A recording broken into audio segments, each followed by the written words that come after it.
Hello. നമ്മൾ ഇന്നൊരു ആവശ്യത്തിന് വേണ്ടി ഒരിടം വരെ പോവുകയായിരുന്നു. അതിൻ്റെ ഇടയിലാണ് യാദൃശ്ചികമായി ഒരിടം കണ്ടത്.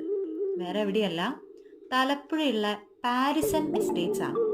ബസ്സിൽ പോകുമ്പോൾ പലപ്പോഴും ഈ ബോർഡ് കണ്ടിട്ടുണ്ടെങ്കിലും ഇതിൻ്റെ ഉള്ളിൽ ഇത്രയും വലിയൊരു ബംഗ്ലാവ് ഉണ്ടാവും എന്നുള്ളത് അറിയില്ലായിരുന്നു.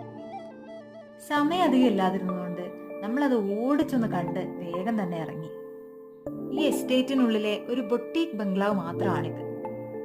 ഇതല്ലാതെ മറ്റൊരു വലിയ ബംഗ്ലാവ് കൂടിയുണ്ട്. അതാരെങ്കിലും കണ്ടിട്ടുണ്ടെങ്കിൽ നമ്മളോടൊന്ന് പറയണേ.